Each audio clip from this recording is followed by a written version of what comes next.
Geek Therapy Radio.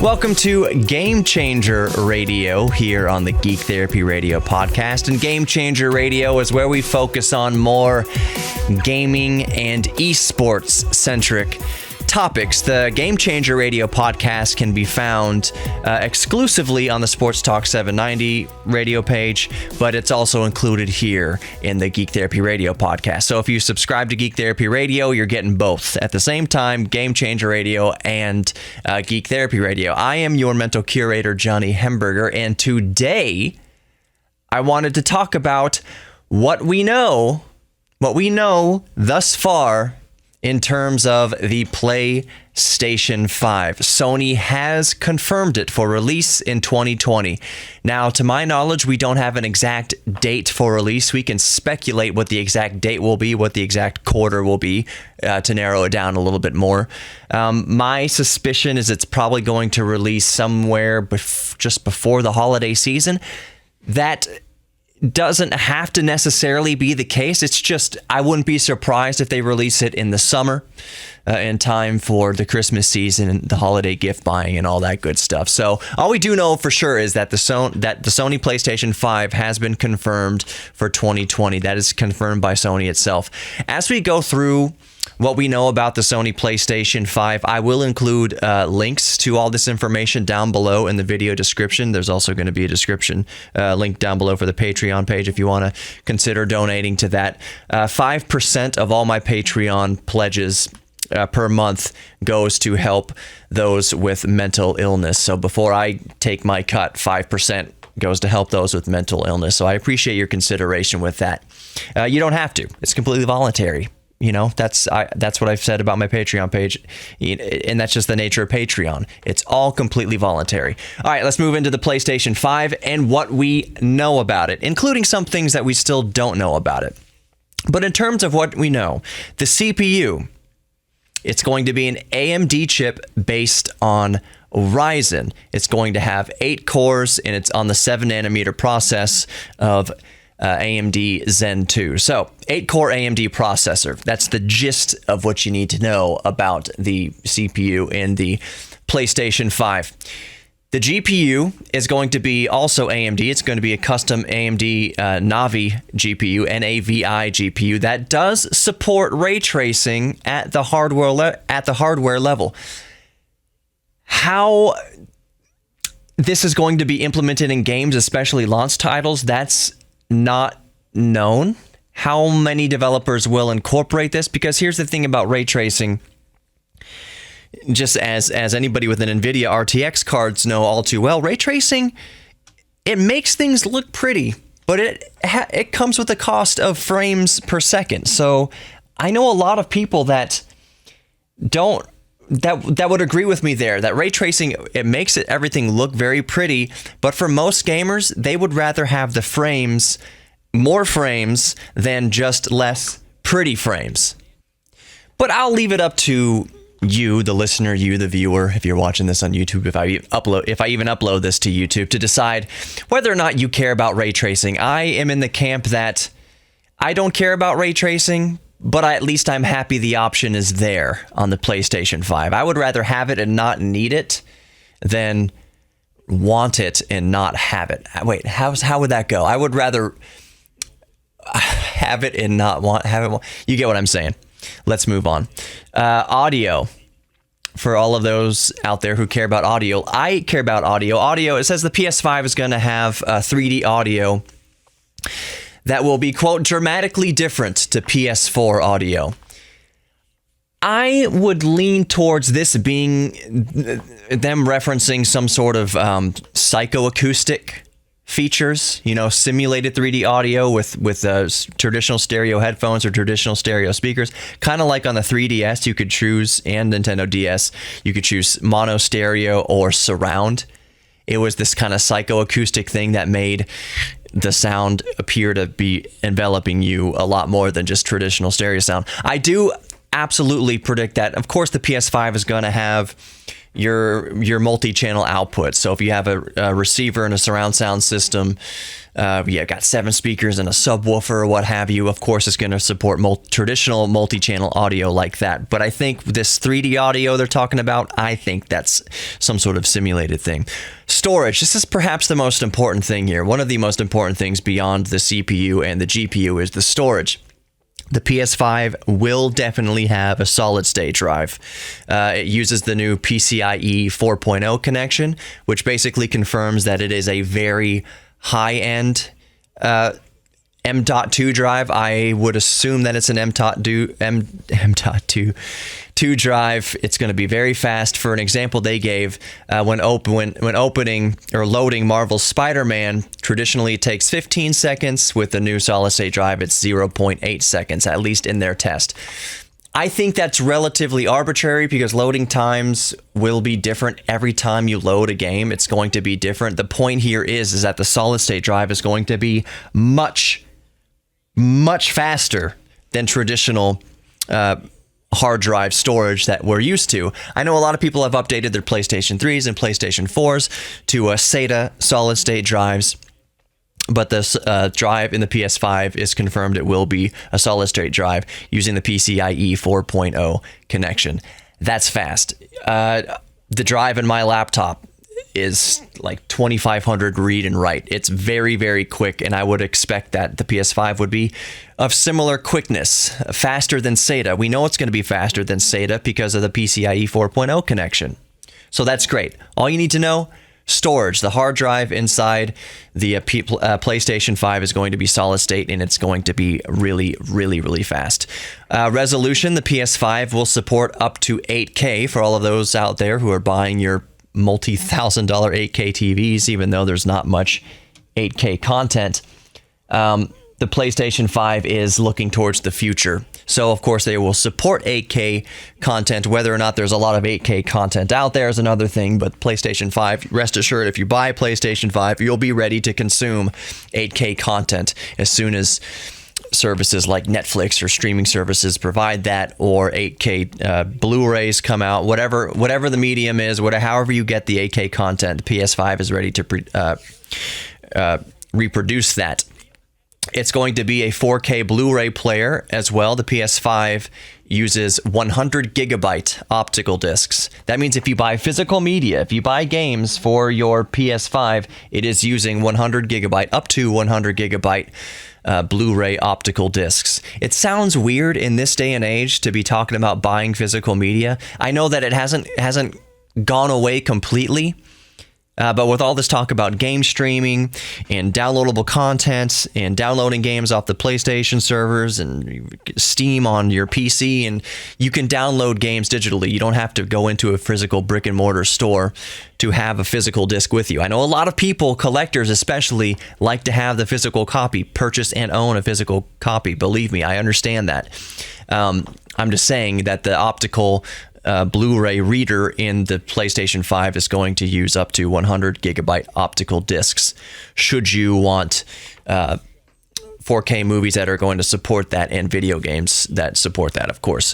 The PS5 will support backwards compatibility with, as far as we know, all PS4 games. But not below PS4 games. We'll get into that in a second. But yes, all your old PS4 games, or at least most of them, seemingly all of them, will work on the PlayStation 5, since the PlayStation 5 is basically based in part on the PS4's existing architecture. The reason why PS4 could not be backwards compatible with PS3 is that it was a completely different architecture. The games were designed and developed a completely different way. The CPUs accessed information in a completely different way. Red code, completely different way. That's why you didn't have direct backwards compatibility with PlayStation 3 games on the PlayStation 4. All right, so like I mentioned with the game discs, the 100 gigabyte Blu-ray disc, the PlayStation 5 will not be digital only. It'll still have physical media, such as those optical discs, like I just mentioned. All right, the PlayStation 5 will have some sort of cloud functionality. Sony has expressed they are, looking forward to cloud gaming. They are pushing the ball forward with cloud gaming. basically the Netflix of gaming, meaning you don't even have to download the game physically to your PlayStation 5. You are just playing the game. It's being piped into you off of PlayStation's servers. Game streaming is not anything new. It is new within the past several years. Yes, NVIDIA game streaming has been around since 2013, 14-ish is when they kind of started experimenting with it. It goes back to even before NVIDIA got in the game of game streaming. There's been services experimenting with it as far back as 2010. Google Stadia has announced a couple months ago that they are going to get into game streaming in earnest. So game streaming is here. Cloud gaming is here. It's only going to ramp up more and more in the future. You can think of game streaming and cloud gaming like Netflix was several years ago. Netflix used to be based, it used to mail DVDs back and forth with Netflix, and then they started streaming TV shows and movies over the internet. Once high-speed internet became more and more stable and more reliable, you didn't have to go out and get mail back and forth DVDs. So that's kind of where game streaming is right now. It's at that kind of, still at this kind of budding stage. So your Sony PlayStation 5 is going to increase functionality in that arena as functionality in that arena increases, if that makes sense. It's going to be capable of it and ready for it.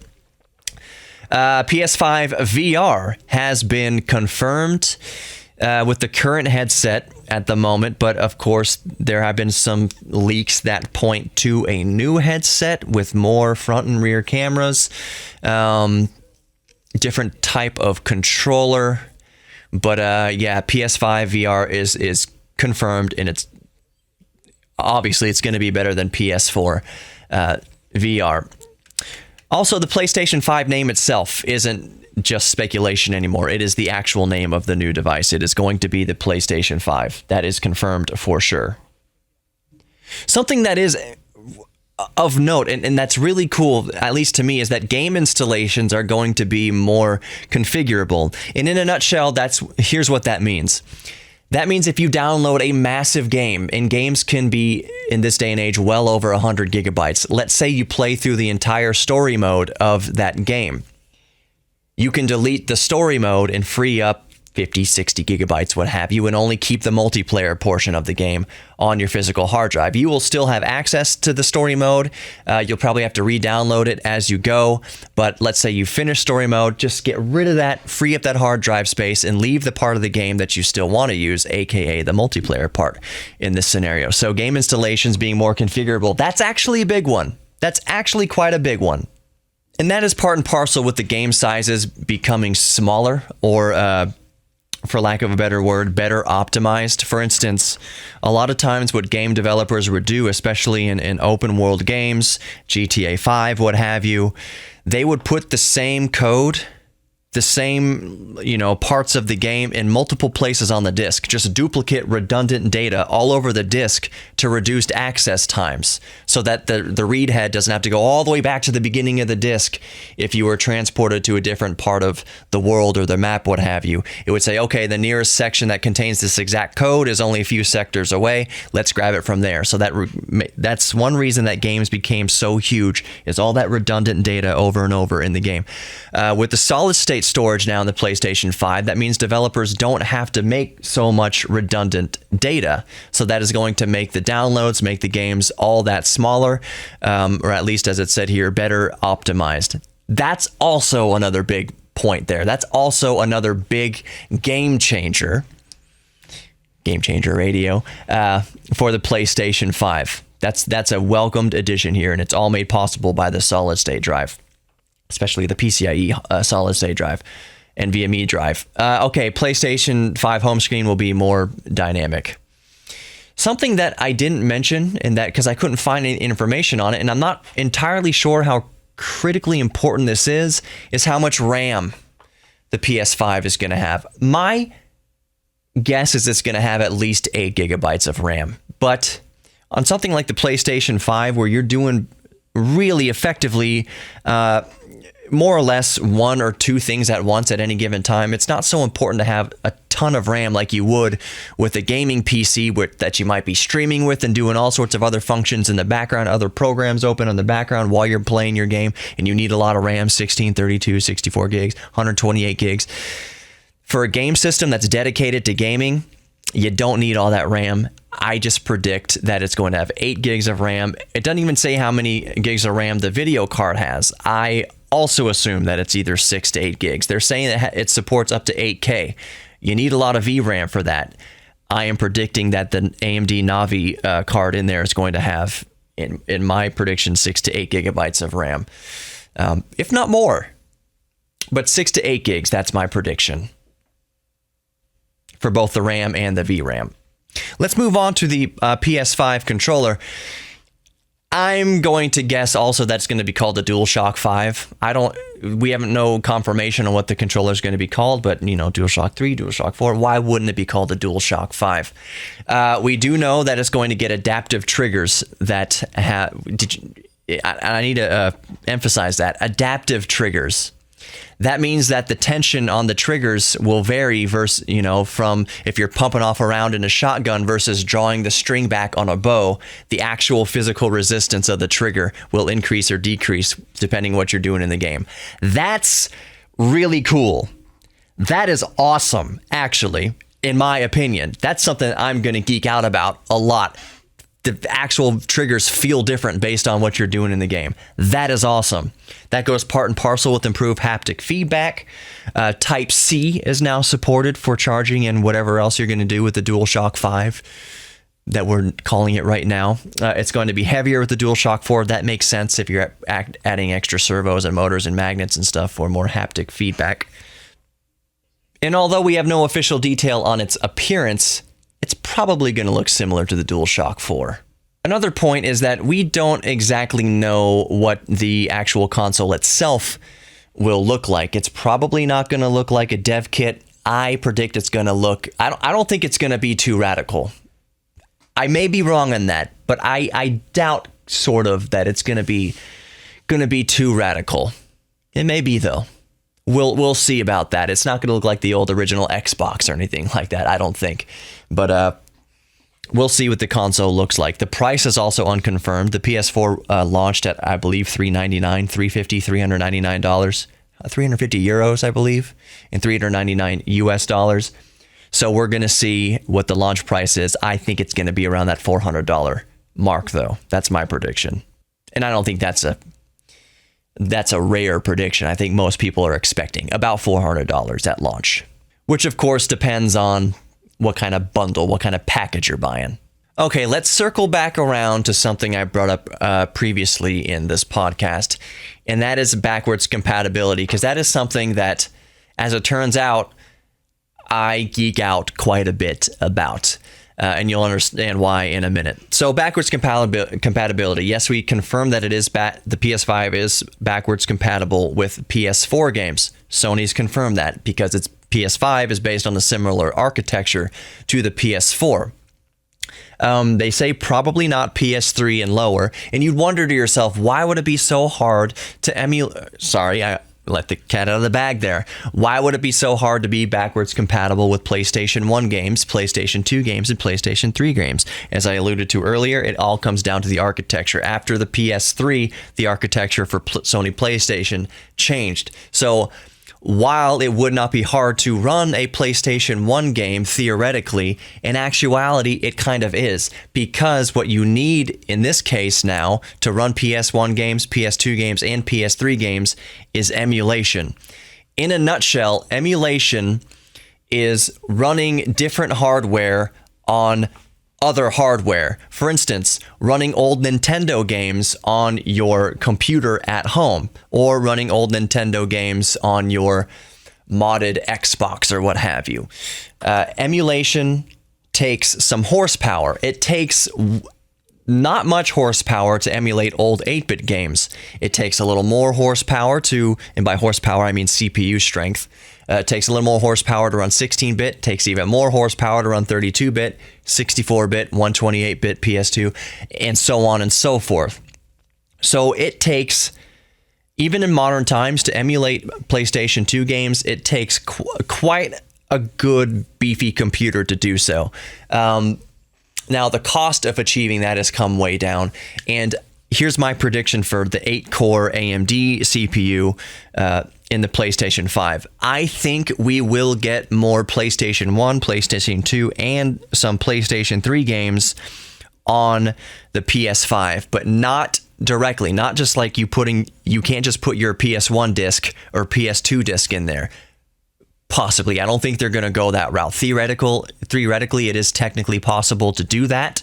There has been technology that does that in the past, not through PlayStation, but through other questionably legal avenues.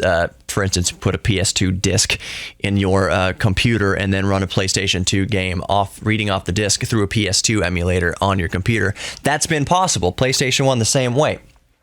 So here's what I'm saying. I don't think we're going to get direct backwards compatibility with PlayStation 3 and below.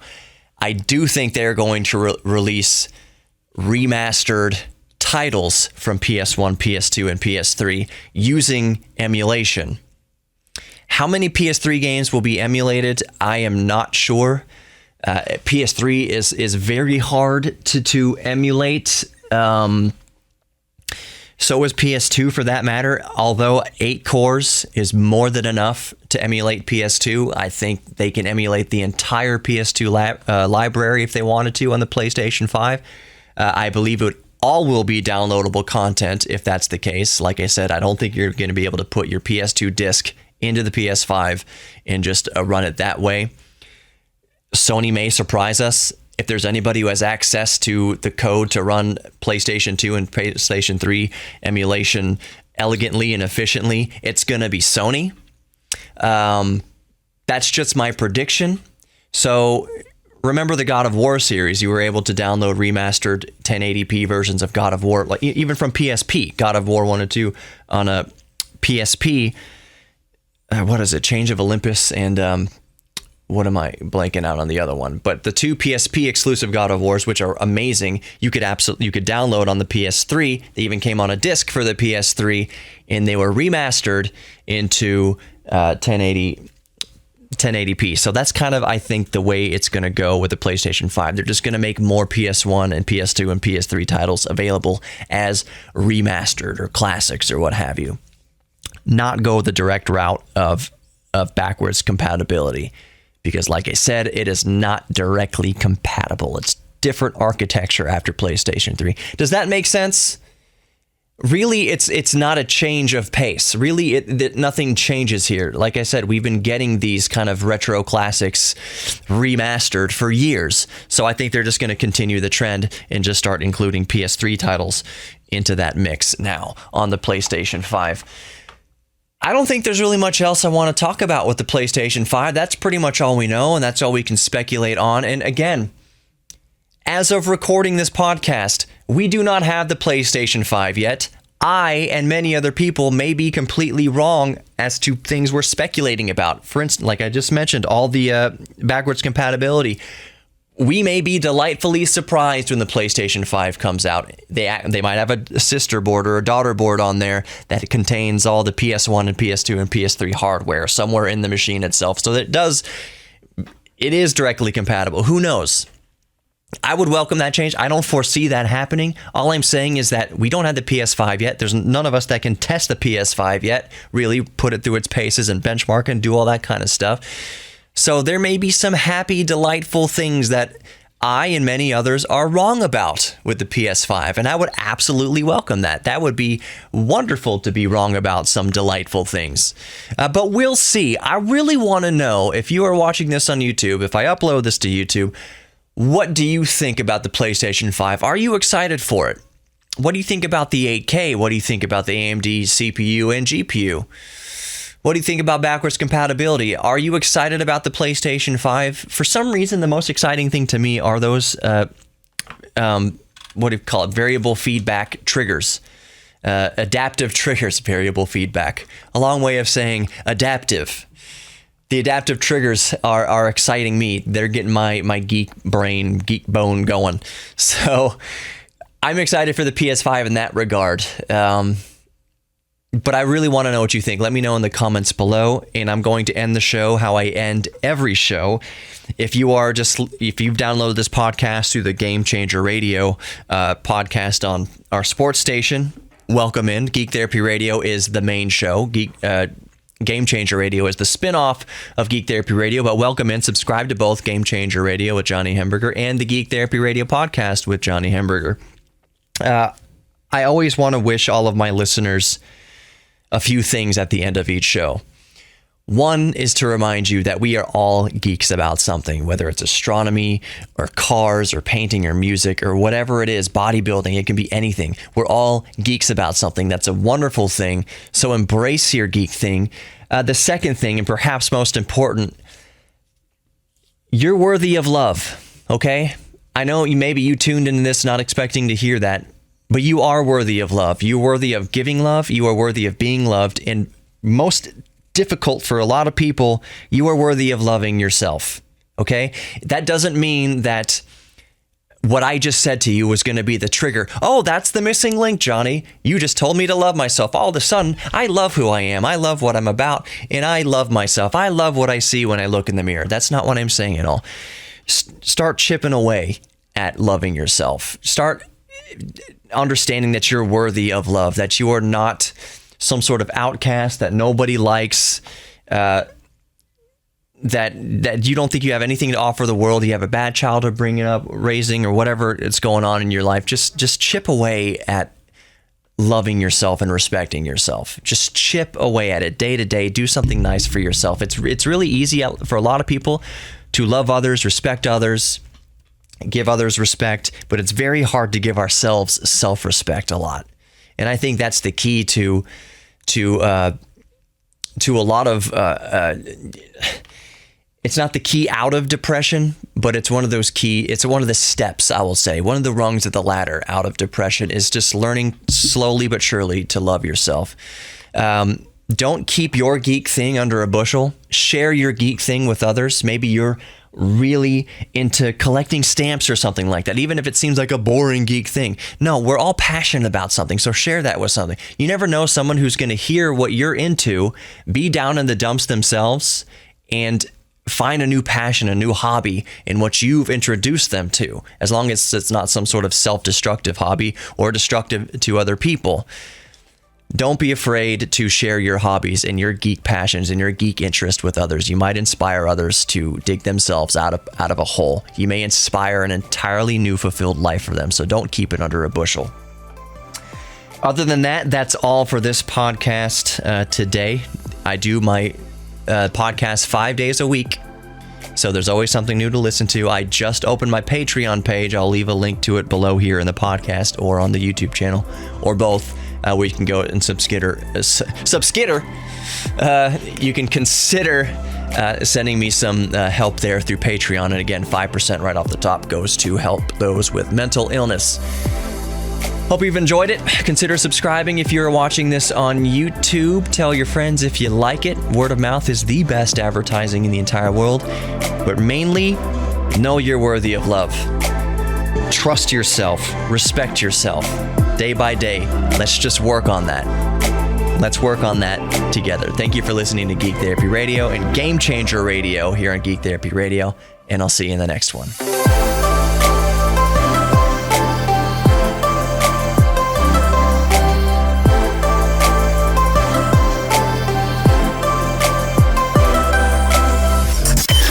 Geek Therapy Radio, Saturday night at 10 on KPRC 950. Or listen anytime on our iHeartRadio app.